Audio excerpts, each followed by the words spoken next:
తాకట్లో ఉన్న మీ బంగారాన్ని విడిపించి ఆ రోజు ఆన్లైన్ రేటుకి కొంటాం. Sharma gold company. ప్రపంచం ఊపిరి బిగబట్టి చూస్తున్న సమయం. ఏ క్షణమైనా అణుయుద్ధం బద్దలవచ్చన్నటువంటి భయం. పర్షియన్ గల్ఫ్ జలాల్లో ఆధిపత్యం కోసం అమెరికా ఇరాన్ల మధ్య దశాబ్దాలుగా కొనసాగుతున్న ప్రచ్ఛన్న యుద్ధం పరాకాష్ఠకు చేరుకున్నటువంటి వేళ అది ప్రపంచం అంతా క్షిపణుల మోత కోసం ఎదురు చూస్తుంది. కానీ వైట్ హౌస్ నుంచి వినిపించిన ఆ ఒక్క గొంతు యుద్ధ మేఘాలను ఒక్కసారిగా చెదరగొట్టింది. ఇరాన్ తమకిచ్చిన గిఫ్ట్ తమకు ఎంతో విలువైనదని, అమెరికా చరిత్రలో ఇది ఓ అతిపెద్ద గిఫ్ట్ అంటూ ట్రంప్ చేస్తున్న వ్యాఖ్యలు ఇప్పుడు షేక్ చేస్తున్నాయి. ఇంతకు ట్రంప్ మాట వెనుక రహస్యం ఏమిటి?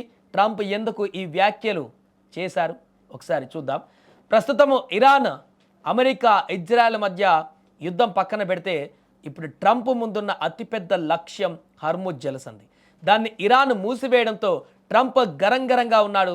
అదే విషయం పైన ఇరాన్కు డెడ్ లైన్ కూడా విధించాడు. అయితే ట్రంప్ మాటకు ఇరాన్ దిగొచ్చినట్లుగా తెలుస్తోంది.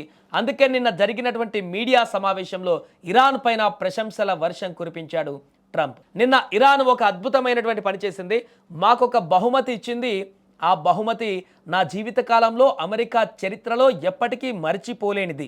ప్రపంచ ఆర్థిక వ్యవస్థకే ఊపిరితిత్తుల్లాంటి హర్ముజ్ జలసంధికి సంబంధించినటువంటి బహుమతి. చమురు, గ్యాస్ రవాణాకు అత్యంత కీలకమైన ఆ గుండెకాయ లాంటి ప్రాంతం పైన ఇరాన్ వేసిన ఈ అడుగు ట్రంప్ దృష్టిలో ఒక చారిత్రక గిఫ్ట్. దాని విలువ అపారమైనది అంటూ దాని అర్థం యుద్ధం ముగించే విషయం పైన అమెరికా, ఇరాన్ మధ్య చర్చల గురించి మాట్లాడుతూ అధ్యక్షుడు డొనాల్డ్ ట్రంప్ ఆసక్తికర వ్యాఖ్యలు చేశారు. హర్ముజ్ జలసంధికి సంబంధించి ఇరాన్ నుంచి తమకు చాలా పెద్ద బహుమతి లభించిందన్నారు. అణ్వాయుధాన్ని ఎప్పటికీ తయారు చేయకుండా ఉండేందుకు ఇరాన్ అంగీకరించిందన్నారు. నిన్న వైట్ హౌస్లో విలేకరులతో మాట్లాడుతూ ట్రంప్ ఈ వ్యాఖ్యలు చేశారు.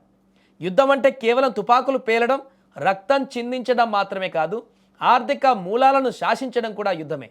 దశాబ్దాలుగా ఇరాన్ తన అణ్వాయుధాలతో ప్రపంచాన్ని భయపెడుతుంది. కానీ మేము ఇకపై ఎప్పటికీ అణ్వాయుధాలు తయారు చేయమని ఇరాన్ అంగీకరించడం అమెరికా సాధించినటువంటి తొలి విజయం. అయితే ట్రంప్ చెబుతున్న ఆ మర్చిపోలేని బహుమతి మాత్రం దీనికి మించినటువంటి వ్యూహాత్మక ఎత్తుగడ. ఒక్క రక్తపు బొట్టు చిందించకుండా, ఒక బుల్లెట్ పేల్చకుండా ఇంధన ప్రపంచంపై పట్టు సాధించిన ట్రంప్ మాస్టర్ స్ట్రోక్ ఇది. మొత్తానికి ఇరాన్ పైన ట్రంప్ ప్రశంసలు కురిపించడంతో రెండు దేశాల మధ్య నెలకొన్న యుద్ధం ఓ ముగింపునకు వచ్చినట్లేనని భావన కలుగుతుంది. చూడాలి మరి ట్రంప్ మాటల వెనుక ఆంతర్యం ఏంటనేది.